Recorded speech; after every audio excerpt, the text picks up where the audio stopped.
Hey guys, it's Ryan here with HobbiesofaMan once again, and today we're doing our final video for the month. We're doing our wrap up for September. We're going to talk about everything I watched and read this month, and well, I don't know if it's going to be a very long video, but it's definitely not going to be short.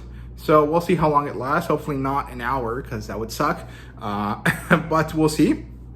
So let's just not waste any time. Let's get right into our watch list here. So I finished watching The Boys season 4. I mentioned it before. I don't like the way that Huey gets treated this season. I don't think it makes sense. I don't think it's good. I think that they went for shock value over, character development and introspection. And the fact that Huey gets sexually assaulted twice within the last 3 episodes of the series, and no one gives a single fuck about that, is crazy. I don't appreciate that. I think it's a mess. I think it's bad. And especially because in the first season, it was a huge plot point, and it comes back multiple times throughout the whole series for Starlight, right? And so, it doesn't make sense to have Huey's similar situation not get treated with any care whatsoever. So I didn't like that. I started watching season 2 of Stargate SG-1. I didn't get through too many episodes. I really like the series. I really enjoy it, but I haven't really been feeling like watching too much TV, to be honest. This month has been kind of weird for me. I feel kind of fed up with entertainment. I have managed to read quite a bit, but when it comes to movies and TV, I've not really been that excited about them, and so I've not really been watching too much TV. I've been focusing mostly on watching YouTube videos of different types, mostly stuff to do with the alien phenomenon that's going on lately. After the U.S. admitted that there was aliens in 2017, and last summer with the David Grush testimony, I guess you could call it, or what is it? Congressional hearing, I think is what it was.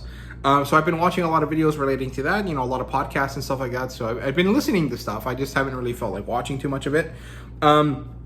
So I only watched a few episodes of Stargate. And broadly speaking, I really enjoyed them. I'm having a lot of fun with the series. Getting back to it, it has been great. But I just slowed down a bit more than I would have liked to this month. I watched Harry Potter number 3 with my sister and my roommate. We had a lot of fun with the Harry Potter series this month. We watched a few movies. So we watched Harry Potter 3, The Prisoner of Azkaban, which is my favorite Harry Potter movie. We watched Harry Potter 4, The Goblet of Fire, which is pretty fun. And Harry Potter number 5, The Order of the Phoenix, which is insanely depressing as an adult. It's been a few years since I watched it. Because usually we just watch the first 3 at my house when it's Thanksgiving and Christmas. Episode 5 or movie 5 is really depressing. It's really sad. Then I watched the first episode of Discovery of Witches. I'm very nebulous about this series because it seems like something I would enjoy, and I'm pretty sure the books are pretty well regarded, even if they're not necessarily fantastic. But I remember watching hearing about the series and hearing that people thought it was great. I watched the first episode, and it does not feel very good at all. I think even the originals, a CW show, had much better quality to its acting in the first episode. And that's disappointing. There could be a few reasons for that. Maybe the actors weren't really sure what their parts were yet, or it could be that there's a bit less experience in terms of the actors, since they were kind of new. It might have been that this was a show made in Britain, and so that was a bit different from what we usually get from Canadian shows made for the CW. I don't know what it was, but it was pretty weird. I do want to watch a few more episodes just to decide if I like it or not. But overall, it was a pretty disappointing start to the spooky season to watch Discovery of Witches episode 1 and have it be not very interesting. So we will see what happens with that. Then I went to the movies. I watched Transformers 1 by myself. My sister didn't have time to go with me, and my roommate doesn't really like too many animated movies, to be honest. So I just went by myself. And the movie theater was great. There was basically no one there except me and one other guy. I sat in the very center of the theater, out of popcorn and a big cup of Coke. And it was an amazing movie. I really, really enjoyed it. I loved it. I thought it was great. I made a review for it. I think that it is really great and really amazing, and it's really worth the watch.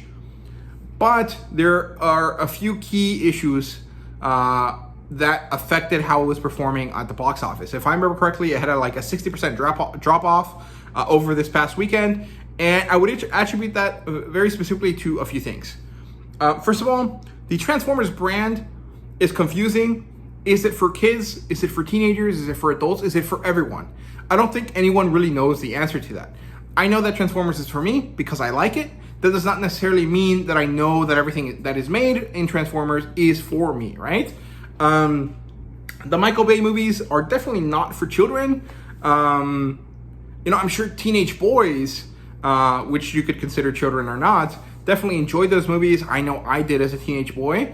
But the further the movies went on, the more it was just badly veiled innuendos and sex jokes and cool action stuff, right? And that feels more like a B movie aimed at young adult men than it is family fun for everyone, right? And so I think that muddied the waters a lot. The fact that this is animated immediately makes people think that it's for kids. And I guess it was marketed that way, but it was marketed in such a way that no one would want to go watch it. I don't think children are interested in Transformers right now. I don't think that the marketing for it was well established enough that made kids want to watch the series. And it for sure made adults not want to watch the movie because it just wasn't well done. But the movie is great. It has a lot of heart. It has a great through line of character development. It gives us the origins of Optimus Prime as Orion Pax and Megatron as D16, two young minor robots who feel like there's something wrong with them, something that needs to change within them, and that they're unsatisfied with their life, which is basically every teenage boy or girl ever. And they're friends with this hyper competent female character, Elita, and with this weird oddball character, Beat-127, who is Bumblebee. And they realize that their life has been a lie, that everything that they thought was real was wrong, and that now they have to go up into the surface, find information that they were missing, and meet an ancient, wizard kind of character who allows them to finally access their true potential and transform. And so they overthrow their government. And so it's basically like a dystopian novel, which means it has mass appeal, right? It's basically Hunger Games or The Giver or basically any other kind of YA coming of age from young children to overthrowing your government as young adults kind of movie. And that means that it should appeal to everyone, that everyone should watch it and everyone should have fun doing so. And because the marketing was so bad, it fucked it over. And I think that that's really disappointing, especially because there's another awesome, at least my understanding is that it's awesome, robot movie out the weekend right after, which is The Wild Robot, which I've been wanting to watch forever, and especially now that I've heard that it's really, really amazing. And that means that Transformers 1 is going to fall into obscurity. It's going to go down as one of the worst Transformers movies ever, and that sucks. Especially because there is such a great kind of Transformers situation going on right now. The Dana Warren Johnson comic book is amazing. It's really violent, but because it's not humans, you can sell it to children. And it's really, really good. There's been video games that have been gaining some appeal and some interest. There was an Overwatch crossover, and now a new movie. And this new movie is just not gonna build the hype because it was marketed incorrectly, and that really, really sucks. I'm really sad about that. So, that's it. That's all I watched this month. So, let's take a quick second here to readjust, and then I'll come back with what I've been reading. Okay, so let's get started here by talking about the stuff that I read for the Sword and Sorcery Book Club. So this month was Sumerian September, and like usual, I didn't actually get to read too much Conan this month because I got sidetracked by other books. And it sucks, it always happens, but at the same time, I don't try to chastise myself too much about it. I just kind of admit that it happens, because I feel that if I start forcing myself to read things according to a tight, really set schedule, I'm going to develop a dislike for reading, and I don't want to do that. Now, what a kind of mild dislike for reading as an adult overcome, over 15 years of continuous reading? No, but it will definitely put me in a slump, and I don't want that, right? And so even though I kind of get frustrated with myself about the fact that, I set out to read something and I get sidetracked by something else, and I don't go back to reading what I said I would, I try not to beat myself too much about it, because I don't want it to become an issue for myself, right? And so I didn't get to read as much Conan as I would have liked to this month, but it is what it is. It's not a big deal. I'll come back to it next year, or maybe, earlier. Maybe I'll do Cimmerian May, just for myself, just so I can read some more Conan, right? But I did read some. So I read Conan Classic, which is a reprint of the original Barry Windsor Smith and Roy Thomas comic book.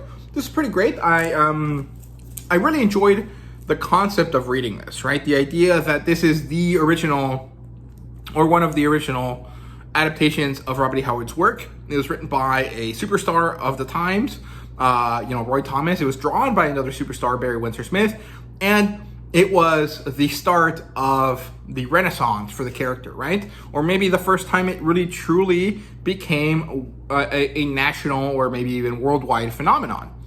And so I found that to be really special and something to appreciate. The story itself wasn't very good. I have to say that it didn't really feel like Conan. It felt almost like those Conan pastiche type people that actually want to write John Carter of Mars, but don't really get there. And so they draw this or write this kind of post-apocalyptic survivor type character that is this medieval or maybe even Stone Age kind of guy interacting with something highly technological, right? That's what it felt like.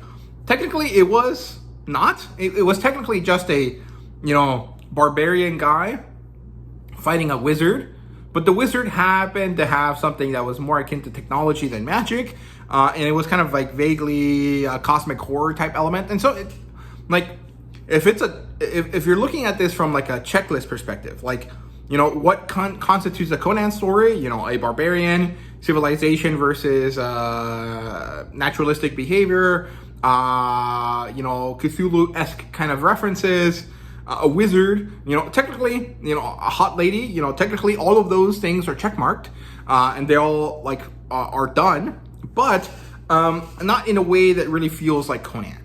And so that was a bit disappointing, but the value that I found in reading this anyways was pretty high. So I'm pretty happy that I did. Then I read the last portion of Conan the Cimmerian. This is the first book in the Del Rey collection. This is book 1 of 3. And what I read here was not actually a story or anything like that. It was the miscellanea of the book, which is basically drafts and first versions and adaptations and kind of concepts and ideas that Robert E. Howard wrote on his or while he was exploring the Hyborian Age, that either weren't published for whatever reason, they didn't make the cut, they were rejected, or they were just additional information that Robert E. Howard kept for himself when writing. And most of that was really enjoyable. The most important part here is not necessarily Robert E. Howard's drafts and stuff. It's actually this essay, I guess you could call it, by Patrice Launay, called The Hyborian Genesis. And this is more or less a bit of biography or history about Robert E. Howard, his creation, and how Hyboria came to be, the Hyborian Age came to be, because Hyboria would not really truly be what Robert E. Howard created. He created a mythological fake time period called the Hyborian Age, right? And this is really interesting because it talks about Robert E. Howard's connection with a bunch of other authors that somehow ended up being significantly more famous than him, right? Like Clark Ashton Smith and H.P. Lovecraft and stuff like that. And we learn about the stuff that inspired Robert E. Howard. Dark Valley, his place of birth, Fredericksburg, and the different hilly regions of Texas, which is kind of funny because when I think of Texas, my own home state, I don't really think of it as hilly. I think of it as immensely humid and swampy, right? Which is kind of like how Houston is, which is where I'm from.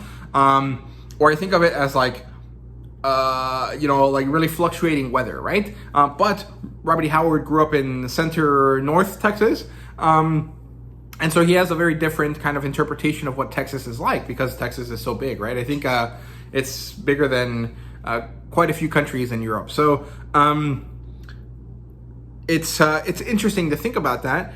And it's interesting to see all of the historical and mythological and even fake history, pseudo-archaeological concepts that inspired Robert E. Howard, how they inspire people still today, and how Robert E. Howard was able to do something very similar to George Lucas, which is take a bunch of inspirations from everywhere, combine them, condense them, and create something brand new, immensely satisfying to read, and really enjoyable out of that, right? Star Wars is a combination of a bunch of different things, right? It's samurai movies and old old TV serials like Flash Gordon and stuff like John Carter of Mars and the Hero's Journey. And, in each of those things individually is its own separate entity, but when they're together, it's Star Wars, right? And I think that Robert E. Howard did the same thing with the Hyborian Age, right? He got history and pseudo-archaeology and the nature of the places he saw, and the fact that he wanted to escape his little depressing town, and the fact that he had huge depression, and all of these things, and he combined them into this amazing, interesting setting that is the Hyborian Age. And so Patrice's article there was really awesome. I really, really enjoyed that. There's also the Hyborian Age essay that Robert E. Howard wrote, which is basically his synopsis for the time period, how it came to be, why it happened, how it ended, and stuff like that. And that basically tells us, helps us understand what this thing is, what this place is. And it's basically pre-Younger Dryas Europe. It's prehistory. When we think of the Neolithic Age, this is before that. And it's basically the second or third time that humanity has risen from beasthood into humanity, and then the eventual collapse that leads them back into beasthood before we return as our modern civilization, right? And I think it's phenomenal. I think it's great. There's some issues with Robert E. Howard's interest in race and how it's so incorrect to what we know today. But, you can kind of chalk it up to it being 100 years old, and it's not that big a deal, right? But, there are some problems with it, so I will mention them. And overall, I really, really had a great time with this. I also started reading The Bloody Crown of Conan. This is book 2 in the collection. There's 3 of them. The last one is... I can't read it. It's right in front of me, but I can't make out the small words there. Let me see if it's back here. The third one is, let's see, The Conquering Sword of Conan. So this book is actually just 3 different stories. The first one is The People of the Black Circle, which is what I'm reading now. And this is the only thing that I'll be able to read by the end of September. The second thing here is The Hour of the Dragon, which is the only Conan novel that was ever written. Robert E. Howard wrote it himself, right? And technically, there's a lot of Conan novels nowadays, but they're pastiche. They're not really from the original author, and so they don't count, right? I mean, they count for your average Joe, but for the Conan purist, it's not the same. And so, Hour of the Dragon is here, and then the last part here is A Witch Shall Be Born. And then there's more miscellanea here, but I may or may not read most of that. So before the month is over, by the end of the day tonight, I will read the rest of The People of the Black Circle. And this has been pretty interesting. It almost has kind of more of a Game of Thrones kind of feel to it than your average Conan story, because most Conan stories are pretty short, and they're basically just Conan arrives at a place, he does some violence, he finds a hot girl, he saves her from other violence that's going to happen to her, and then he and the girl ride off into the sunset. Maybe they have sex, maybe they never talk again. It doesn't really matter what happens after that, right? Conan goes on to the next adventure, he gives us a tidbit of information about himself and the world around him, and then he moves on. And this is a bit longer than that. This is about Conan as a leader of men, attacking what is basically the Hyborian Age of India, the Hyborian Age's version of India, and he takes himself one of the princesses of this made up India, and he takes her with him into the mountains, into the Himalayas basically, and they're kind of fighting with and against a bunch of different tribes and people, as well as wizards. And I don't know how it ends yet, but it's pretty interesting. I'm really, really enjoying it. It does have more of a... Like, I could see this being a full episode of television. It has a bit more of a Game of Thrones feel to it, and I'm really enjoying it. I think it's pretty cool. Sometimes while I was reading this last night, I was like, okay, this is awesome, and then like, oh goddamn, this is so boring. And I think it's because Robert E. Howard's writing is very well done. It's very accessible. It's very good, but I think it shines with less words. And here it seems like he's attempting to draw out more imagery, more fantasy out of what he's writing. And so even though it's good, it has a kind of monotony to it because of the way that Robert E. Howard writes. And so when it's not action stuff, and when it's not relating to character interaction, when it's relating about the development of the place and area where he's from, it comes off a bit boring, right? It's not that exciting. And so it's kind of odd, because on one hand, it's like amazing, and on the other hand, it's like, oh, come on, move on to the next scene already. And I find that to be really interesting. It's not something I've really experienced too much before, at least not in like short fiction, right? Because I'm not really a fan of short fiction. So I find it really compelling, right? Even if it's not necessarily the most interesting thing ever. So that was it for the Sword and Sorcery Book Club. Now let's talk about novels. Let's just talk about stuff that I've been reading that isn't comic books, right, or manga. So in terms of novels, I started reading a little bit of Cradle, book 7. I can't remember what it's called. Uncrowned, maybe? It's the start of the tournament, and I was really excited about it. I kind of skipped through some of the chapters. I really liked the opening section with Orthos going back to the Sacred Valley. I thought that was great. I really can't wait for Lyndon to interact with his people again. And I really enjoyed the kind of Naruto-esque training montage that Lyndon goes through throughout the whole time. And the fact that, okay, Lyndon is at a level now where he has to stop just training all the time. He and other characters understand that he is behind, and so, it is commendable that he acts the way he does. But at the same time, he's doing so much training. And really the kind of concept is like, what is the point? Why? Like, technically it's because he doesn't want to be weak anymore. It's because he wants to save his village, whatever the case may be. But there is no point in success if there is no one or nothing to come with it.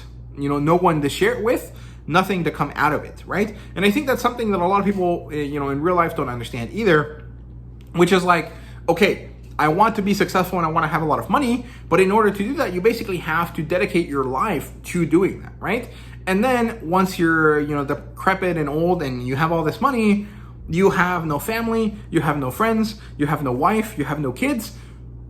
What was the point of all of that work, right? It's kind of the folly of a lot of the, super hyper competent people that we kind of all aspire to be, or all think that we should be like. And it's like, what's his name? The guy that invented Microsoft, Bill Gates. That guy is depressed, right? Or maybe he's not. Maybe he's fine. But when I look at him, I don't see success or happiness. I see like the inevitable,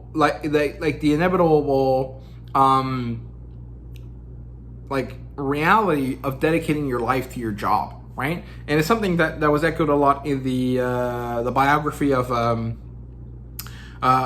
Steve Jobs, right? The one that came out after he died, and something that comes up a lot. And I think people don't really understand it that much. And it's like, your success has to come with something else, otherwise it's meaningless, right? Or at least in my opinion, right? And so I find that it's interesting that this is something that is kind of talked about in that book of Cradle. So that was cool. I stopped reading it because I didn't want to fall into it.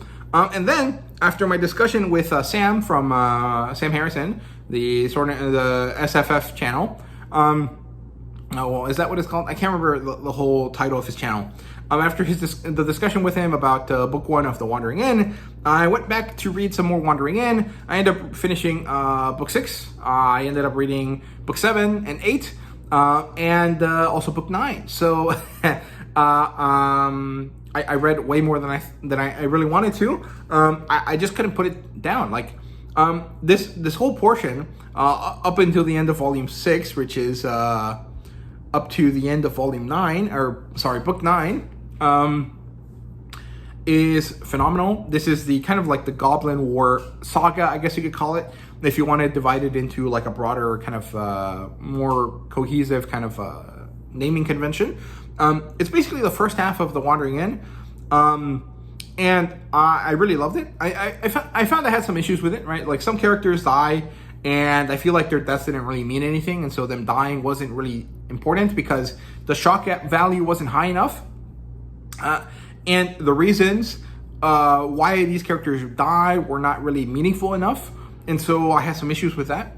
On the other hand, some of the character deaths were phenomenal and meaningful and entirely important, even if they did come off a little bit like fridging, right? And fridging is this idea that you kill one character, as in put them away in the fridge for good, so that another character gets character development, right? And there was a big situation where this happened. Technically, it finishes off the story arc of one character. It finishes off the story arc of the character that died, obviously, and kind of changes the story arc of another character, right? And so technically, it's not fridging, but you know, at the time of reading it, I was like, oh, okay, you just killed him to make him more important, right? And that's not great. But as I kept reading and through the fallout of that, I decided that it wasn't that bad.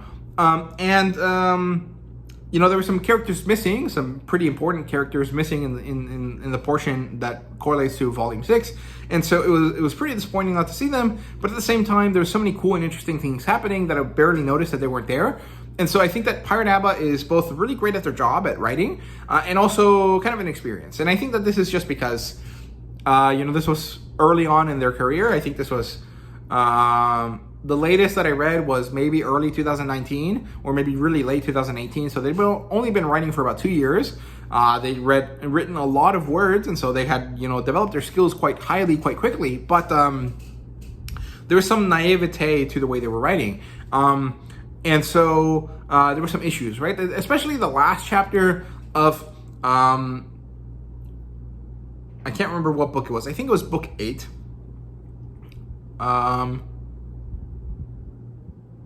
Maybe it was earlier. I can't remember. One of the final issues, one of the final chapters of one of the books was both exhilarating and immensely disappointing, just because of the way that it didn't really focus on the character that I thought it should.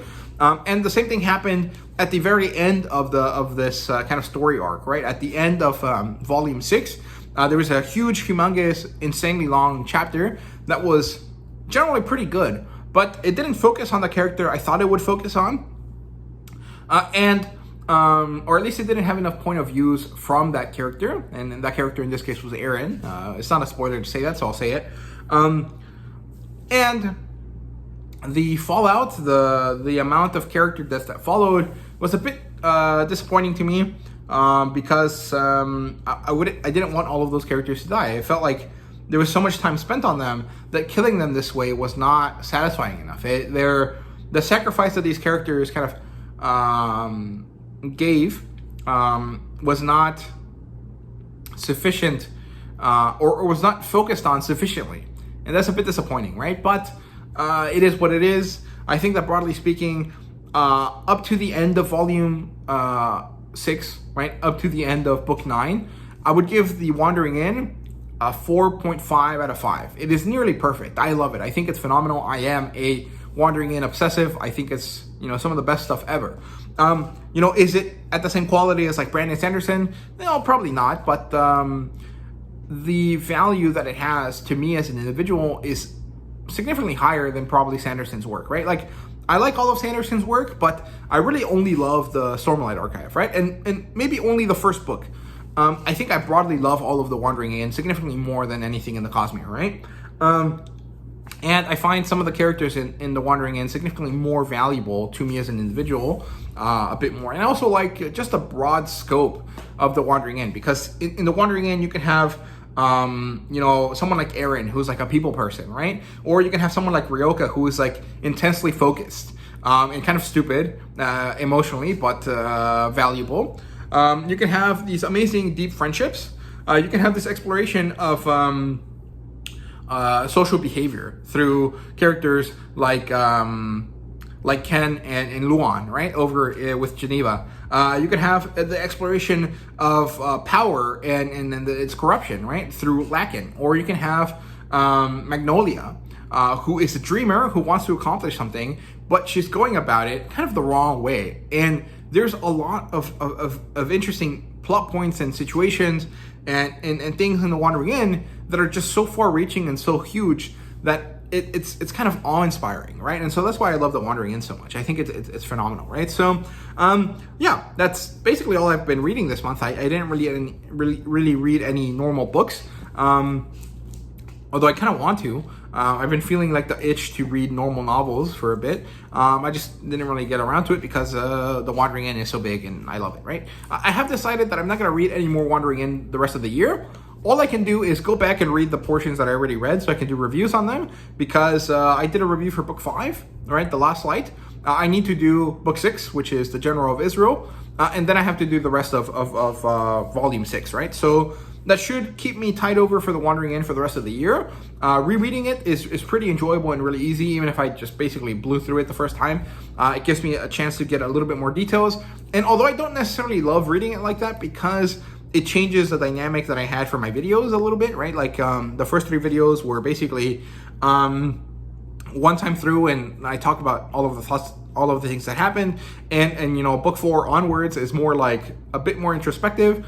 And that's a bit different. It's not the same. It feels annoying to me as someone that likes uniformity to have to do them differently.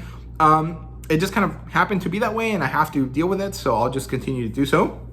And I think it'll ultimately give a better product as long as I pace myself with the recordings and don't do them in the way that I did for the last video, which I think was a bit disappointing. It was not up to my preference. I didn't necessarily like how it was. It had a lot of choppiness to it because of the way I recorded it.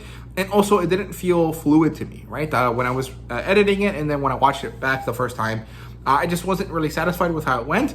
And also, even though I was giving myself so many chances to start and stop, I still feel like I missed things and I didn't give them enough energy and interest. And so I'm disappointed in that. So I want to do the rest of the videos for the year a bit better. So hopefully I'll have up to book 9 by the end of the year. Fingers crossed. Hopefully that is the case. And I can start fresh and go through the next 4 or 5 books, maybe 6 if we get another one out by then for the next year. And then I'll just have to take my time with The Wandering End and just kind of do reviews after they come out, right? So, after the books come out on Kindle. So hopefully we'll do that, and hopefully we'll get a Volume 1 Kickstarter at some point where we can buy physical copy, because I would want that so deeply, right? So, yeah. Okay, let's keep going here with the comic books. So, the first comic book I read this month may or may not have been The Rise of Ultraman. This is the launch of the Ultraman series with Marvel. This is really good. It's by Kyle Higgins and Matt Groom, with art by, Francesco Manna, with Espen Grudeger as the colorist. And this was great. It was wonderful. It was a great introduction to Ultraman. It really establishes very clearly what this is, where it's located in the timeline, and that it's kind of an alternate universe, right, to some extent. And I love that. I think it's really well done. Kyle Higgins is amazing at these Toku-style characters, right? He did Power Rangers. He's doing Supermassive, and Matt Groom helped him along with both of those. He also did Darkhawk, which is actually not that great. Darkhawk is probably the only series that I didn't really like by him. And it's not that it's bad. I just don't think that he had enough time to make it work out. And that's disappointing, and that's sad. But, it could have been worse. It could have been better, though. But Ultraman is awesome. So this opens up with 2 characters. One is Kiki Fuji, who I think is a new character, or she's a female character from the original Ultraman series that really isn't that important, because Shin Hayata is our main character, right? But because it's a new universe, and this is in the Marvel timeline, they had to change it up a little bit, and I think that adding this female character as kind of the focus point, at least for the first bit of storytelling, was pretty good. So Kiki Fuji is best friends with Shin Hayata, and they both wanted to be part of the International Special Science Division, or whatever it's called, the USP, I think is what it is, the United Science Patrol. And Kiki got in, Shin Hayata did not. For whatever reason, something happened, and they end up experiencing something with a big giant orange ball of light, and Shin Hayata gets sucked into it, and he turns into Ultraman. He joins forces with the Ultra, and they become Ultra and Ultraman, right? And then we have to see that there's a lot of problems with the USP. They've been doing things incorrectly, and this is a problem. They have to blow open this kind of negative zone type kind of situation, and Shin Hayata is leading the way, and it's really great.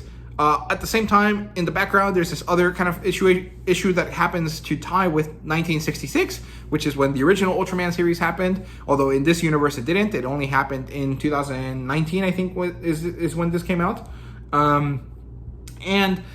So we established pretty quickly that this is an alternative timeline. This is not really set in the Marvel universe, but it's not necessarily outside of it. It's kind of unclear. And so Ultra 7 is going to show up at some point. Not yet, but the seeds are being put in during this book, right? Then at the background, or in the back of the book, there's some backups.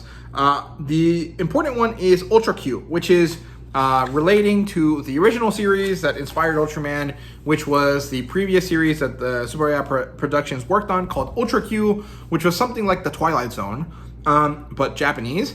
That didn't really work out, so they transferred all of the work that they did from that into Ultraman, and Ultraman was insanely successful, right? And so Ultra Q, in this case, in this backup story, is the inception of the USP. And I love that they did that. I love that they tied all of it in. They gave us this old-timey, really cool noir detective kind of vibe to it.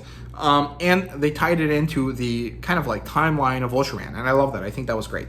I also started reading the Trials of Ultraman, which is book 2 in the series. There's technically 4 books so far. There's Rise of Ultraman, Trials of Ultraman, Mystery of Ultra 7, and Avengers versus Ultraman, right? So technically, I guess Ultraman is part of the Marvel universe, but it's kind of, nebulously defined. I started reading this. I think it's fun. It's dealing with the repercussions of the end of the volume.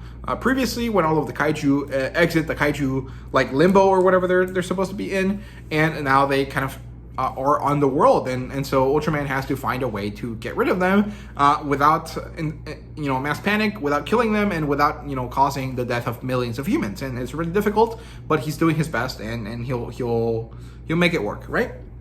I haven't read too much of it, so I don't know too much about what is going to happen in it, but I'm really enjoying this. I love the artwork. I think Francesco Manna does a great job, and I think Kyle Higgins and Pat Groom did a great job with that. So I'm going to continue reading this into October. I probably shouldn't, because October should be like Magic and Monster Girls and stuff, but I'll still do Ultraman because I want to. So yeah, but broadly speaking, I recommend you guys check these out. They're pretty easy to find, really cheap. They're on Book Outlet for basically less than half price. You can get them on Amazon for about the same price. You can get them discounted, a bunch of different places, and I really recommend you guys do because it's pretty fun. I really do like it. Then I read Flash Gordon Volume 7. This is the original strips by Alex Raymond, and this is pretty interesting. I don't necessarily think either of the stories that were given to me in this book were all that interesting, but they weren't bad. And broadly speaking, I had fun with it. I liked the artwork a lot. I think that the way that Alex Raymond did the artwork was phenomenal. The men all had really awesome trim figures. The female characters all looked beautiful, even though they were pretty demure for our taste nowadays as modern Americans. But they still looked really pretty.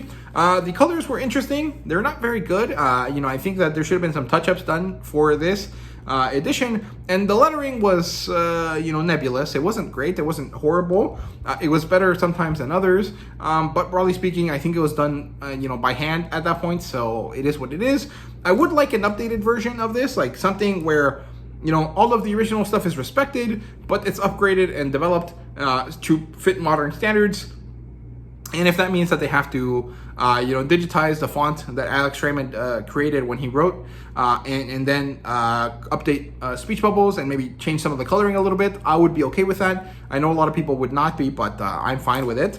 I think that it's better to make sure that everyone can enjoy the stories as best as they can than necessarily preserve the originals, at least for, Flash Gordon, because it is a derivative work anyways, so it's not that big a deal. So yeah, but that might get me in hot water, so let's stop talking about it. Then I have a huge selection here of singles, so let's see if I can do this without dropping them all on the floor. So let's see, maybe this might be better. So let's get started here with Power Fantasy number 2. It was pretty good. I like this story quite a bit, but I'm not really ready to put down as much money as I would need to continue reading this, so I'm just going to trade weight, and hopefully that ends up being a better financial decision for me. Here we have The Moon is Following Us. I love this. I think Daniel Warren Johnson is a great writer, and I like the combination of both of the artists here. So Riley Rosmo does the kind of video game or fantasy world elements, and when they come back to the real world, Daniel Warren Johnson draws. And so that difference is pretty interesting, because I would say that Daniel Warren Johnson and Riley Rosmo have a pretty similarly leveled styling to their writing, to their drawing. But Daniel Warren Johnson's, of course, is a bit more ugly looking, I guess is the right word. It's not. I don't know how to express it. It's a bit more impressionistic maybe, or abstract, whereas Riley Rosmo's style is a bit more defined, or a bit more attractive, I guess. And so that difference is pretty interesting, because it defines the idealism of the characters' bodies and the way that the world is depicted when they go into this fake reality. So I find that really valuable. I think that is a great way of using these two different art styles. So I like that a lot. Then we have Lilith number 1. This is kind of a new take on Vampirella. So if you like Vampirella, but you're not kind of interested in the way that Dynamite is treating her right now, I recommend you guys check out Lilith. It has a pretty fun premise. Conan number 15. Love this story. Love this cover. I think that they did a great job. And that was basically adapting the Frost Giant's Daughter more or less wholesale. Basically, it's just a retelling of that, and it was pretty well done. The sanctity of the story, if you want to call it that, remains. It's nebulous whether Conan was rapey or under the influence, and that's more or less in line with the original story. It also gives more agency to Atali, the Frost Giant's daughter, and the artwork here is phenomenal. I think it's really, really well done. I know that some people have issues with the way Doug Braithwaite draws faces, and I definitely understand that. I don't necessarily agree. I think that the way that Conan is drawn is an interesting way of portraying, his youth as well as his introspectiveness that he naturally has. So I think it works, but maybe I'm giving it too much leeway. Maybe, everyone else is being a bit too harsh. I don't know. It depends on where you fall on that. You have Rogue Sun number 22. The artwork here is not really my favorite, but I am enjoying the story quite a bit. So this just continues to be a Spider-Man Kamen Rider kind of combination with this fantasy medieval kind of knight in shining armor kind of element, as well as this fun modern spooky kind of vibe to it. Here we have Batman The Long Halloween by Jeff Loeb and Tim Sale. I don't really like the artwork here, but this was a pretty cool book to get for Batman Day, so I got it for free, and that's pretty happy. I'm pretty happy about that. I don't think I'll check out that series at all, though. I didn't really enjoy the artwork, although super buff and very lean Selena Kyle was pretty awesome. Everything else just wasn't too enjoyable for me. It was a bit too impressionistic. It's a bit too ugly looking for my taste. We have Absolute Power tie-in number 13, Wonder Woman. This is okay. I actually enjoyed it quite a bit, but I wasn't really focusing on what was being said, because I don't really care about the Absolute Power stuff. I got this due to a clerical issue. I was supposed to start collecting Wonder Woman again with issue 14, which was back to the mainline story, but there was a clerical issue at my local comic book store, and so they got me issue 13 anyways. I decided to just get it instead of fight over it, because I still liked it. So yeah, Barbaric versus Deathstalker. This is really fun, actually. I really enjoyed it. It's very irreverent and in a way that was pretty satisfying. and it's just good fun. I kind of want to go back and get all of the Deathstalker books now, but I don't think I'll do that just because it'll be a pain in the ass to do so. We have Battle of the Blackstone #1. This is the first Conan event under the Heroic Signatures license, and they're doing a pretty good job with it. I think Jim is really enjoying a chance to do this kind of crossover event again, because he did it for Marvel once, and I don't necessarily think it was the best. It wasn't bad, but it wasn't amazing. So I think that he's really enjoying a second chance at doing that, and I think that he's really hitting the mark here this time. I think it's really great. Here we have Helen of Windhorn #4. This story is amazing. Tom King is not my favorite writer, but him alongside Bilquis Evely is amazing. The work that they do together is phenomenal. The artwork here is amazing. The coloring by Matt Lopez is awesome too. And so broadly speaking, I really enjoy the story. The only thing that I would like better is if the modern or more like forward in time kind of stuff wasn't really important, because it doesn't feel important. It's just a framing device, and it's a framing device that takes up pages. And I don't love that, but broadly speaking, I think that the book is really great anyways. Here we have Dawn Runner #5. This is a bit disappointing. I think I mentioned it in my review, but basically, Dawn Runner is a kaiju series, right? A mecha series. And so the main selling point is the mechas and the kaiju. And I think that Evan Cagel's artwork is amazing, but some of the choices that were made here, either by Ram V or by Evan Cagel, I'm not really sure, did not highlight the robots or the kaiju enough, especially in certain key scenes where I feel like the imagery that they were trying to achieve, that they did achieve very well, could have still included some of the robots and kaijus in the same frame, and they just chose not to. And so what happened ended up being that this amazing image of the dawn rising as the end of the story came to its climax didn't feature the robot that was the main draw to the series. And so what happens is that I understand the symbolism, but I don't appreciate it because you're not giving me what I want. And so I was ultimately disappointed with the way that this was handled. However, I think the story itself was well done. I just think that the art didn't manage to live up to my expectations of what I was expecting out of it, right? So it is what it is. Here we have Flash Gordon #2. This has been a really fun sci-fi romp in the classical kind of old school sci-fi kind of vibe that you get from Flash Gordon and from John Carter of Mars and even from the early Star Wars, right? And I really love that. I think I've been really appreciating it. The colors are good, and the ending of this this issue was great because it set up a fight against basically something out of Edgar Rice Burroughs novels, and I love that. I think that's great.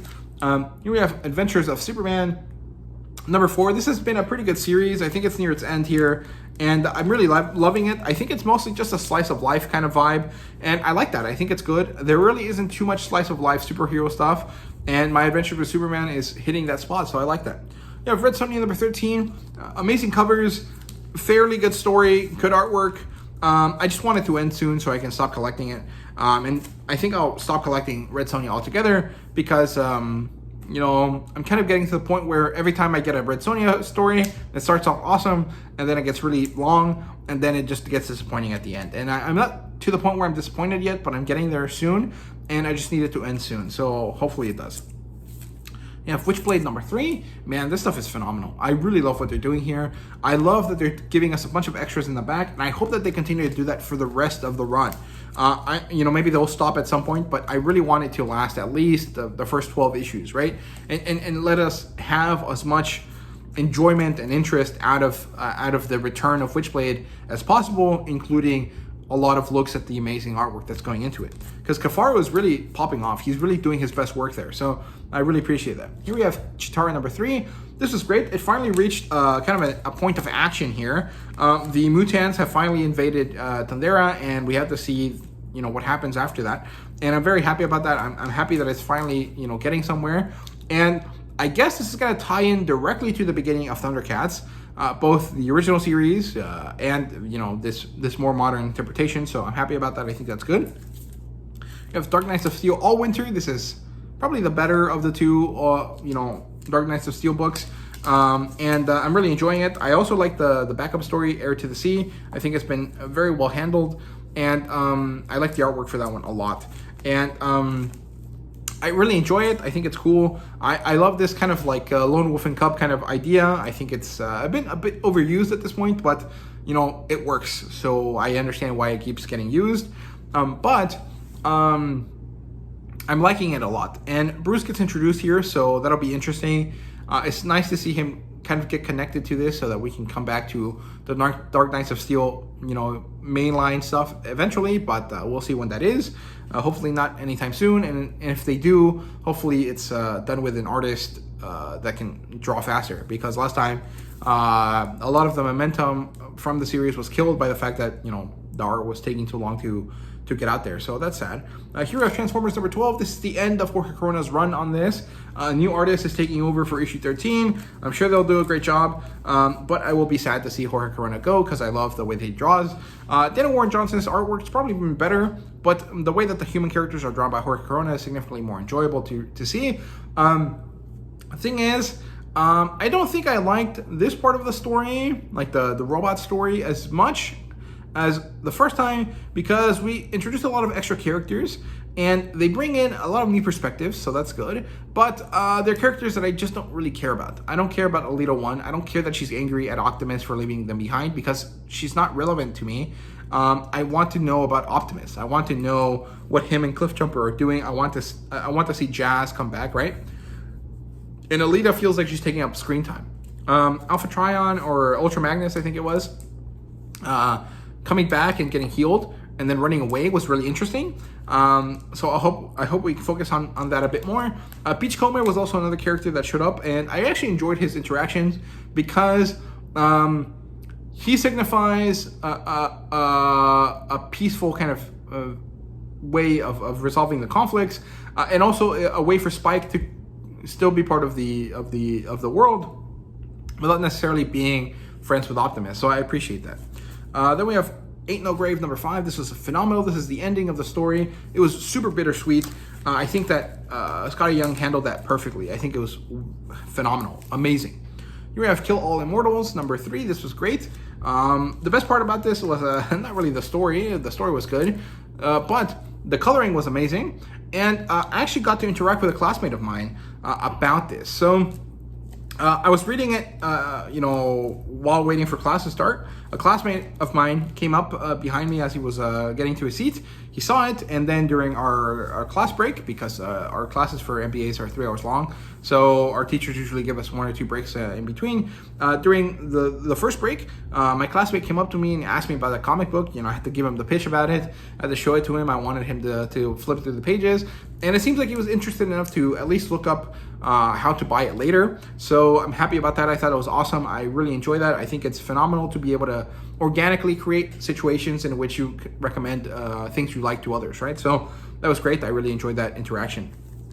And you have Ultimate Spider-Man number 9. I love this issue. There was a lot of tension and a lot of sadness that came from the last little bit of the book there, because we get to see that Harry and Spider-Man are starting to have a bit of friction, and that friction is going to eventually turn into something concerning. And I'm very excited to see how this fallout happens, how Goblin finally becomes a villain, and I think that'll be phenomenal. So yeah, then we have Helen of Windhorn number 5.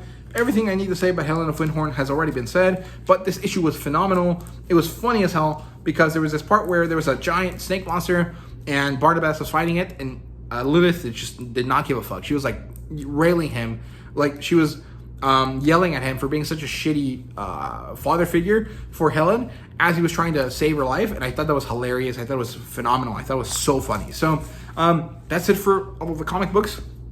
Let me take a quick break here because my mouth is starting to hurt, my throat's starting to hurt, and then I'll come back for the last little bit here for the manga section. So I'll be back in just a sec.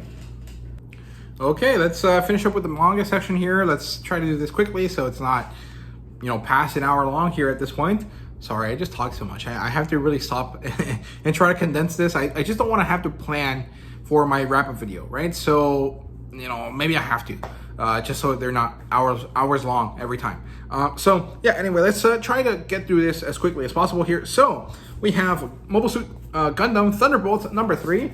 To be honest with you, I have no clue what the fuck is going on. I understand in general terms what's going on, but the artwork is just so awesome. Like, Jesus Christ, it looks so good. is so awesome. The mechanical design is on point. It's so good. The expressions and the depth to everything, like, Jesus, man, it's so good. It's so detailed. It's amazing. The fight scenes are so cool, and they're kind of nonsensical, right? At some point, they just don't make sense, but they just look amazing. They look so cool. Let's see. Look at that. Like, they just look awesome. Like, I don't care that I don't really understand what the story is happening, like what the point of the story is. Like, these images are amazing. And so this is definitely one of those, like, carried by the artwork kind of stories for me. Like, I understand the point of the story. You know, there's this area, Sector 4. There used to be a planet there, and for whatever reason, it blew up. People chose sides. Some of them became Zeon. Some of them became Earth Federation, whatever you want to call it. And now they're constantly fighting over this segment of land, it's technically a segment of space called the Thunderbolt Sector.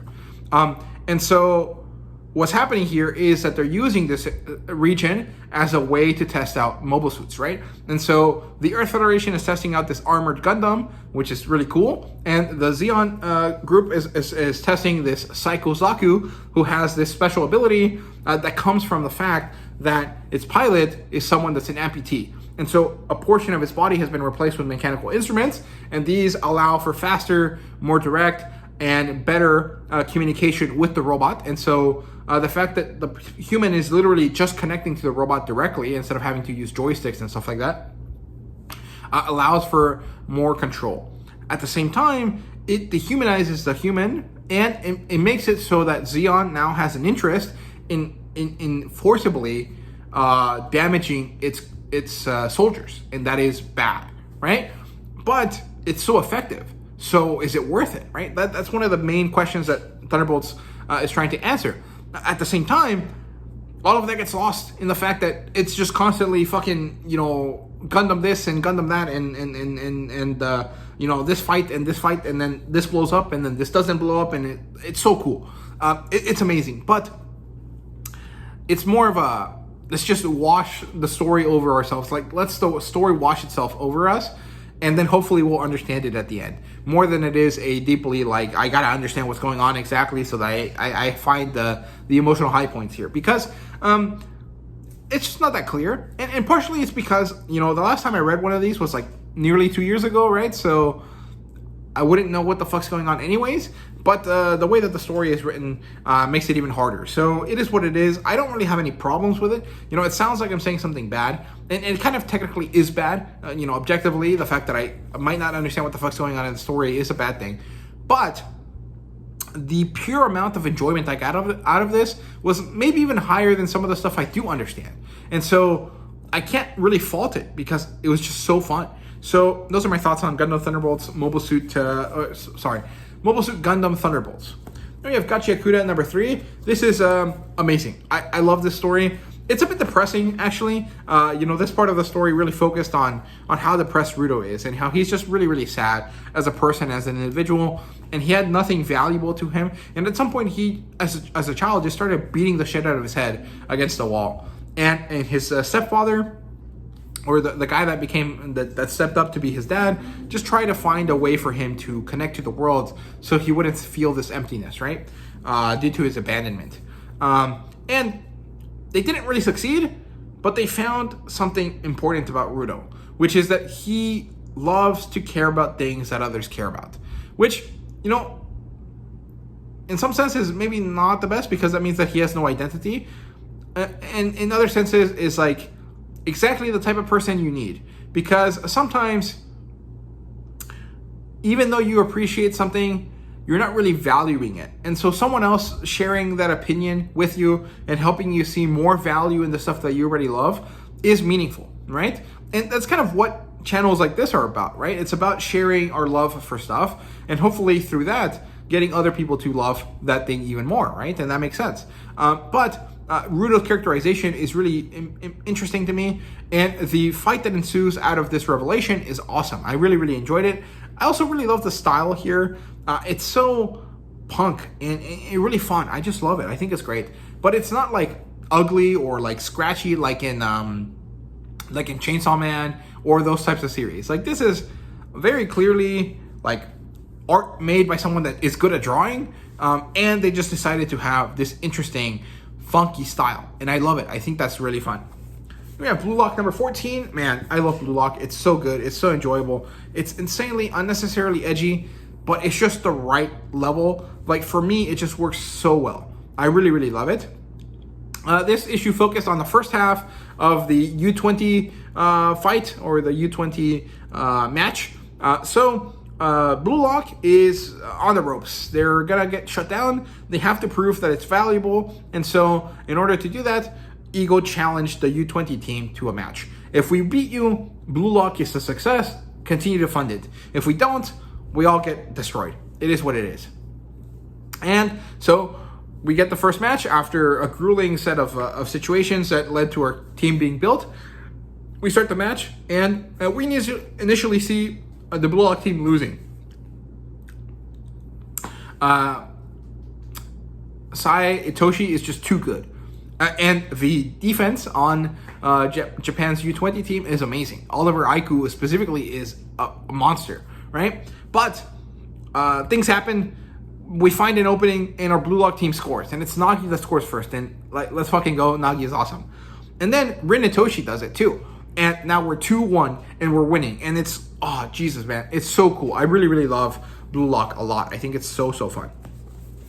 Here, kind of switching tracks a little bit, we have Sora and the House of Monsters, and this is such a wholesome, beautiful story. This issue, or this arc, or this volume, whatever you want to call it, was great. I loved it. It was about two different kind of groups, actually, too. It was about Kirik and the group, of course, in Sora, trying to find Kirik's master, right? This Japanese builder lady. But they have to retrace their steps, which is really similar to Mary Grave, which I like. The first time that they go through somewhere, they go through this forest, they find a little restaurant. And this is kind of very similar to One Piece, Zeph's restaurant in the middle of the ocean, the Baratie. But the people that run this restaurant are a bunch of little kitty cats. They're Cat Sith, which is a type of humanoid cat person from D&D or something. And the thing is that they're amazing, but their clientele is so vastly different that they can't really accommodate everyone. And so Kirik creates a restaurant, house, and kitchen for them out of all of the things necessary to make it accessible for everyone. And so giant people have tables set up so that they're really tall. There's these amazing, interesting little mushroom trampolines to help the Cat Sith climb the towers. And then there's even places for little tiny people to show up and have fun and be safe from all of the giants and all of the crazy animals and things that come up here. And I loved it. I thought it was amazing. And the Cat Sith are insanely adorable. The second thing was golems, or a golem, a giant golem made out of mud. And these tiny little nature gnomes, which are so cute. And it turns out that the golem was created by the gnomes. They cared for it, but eventually it grew so large that it could not be friends with them anymore. And so they asked it to leave so that it could join its people and not be alone anymore. But it chose not to. And what it's been doing instead is protecting the little gnomes by making sure that the area in which they live is safe. And so Kirik finds a golem, he finds the gnomes, and he gets them to live inside the golem. And now they can have this symbiotic relationship that helps both of them. And they don't have to leave their friend behind. And it was really beautiful, and I loved it. I almost cried a little bit, honestly, because it's just so cute. So I love that. Then we have Ultraman number 1. And this was awesome. I love Ultraman. I've never seen the original series, but the modern interpretations of Ultraman are so cool. And I really enjoyed this. This is almost like an Iron Man kind of like passing of the torch kind of thing. And I really enjoyed this.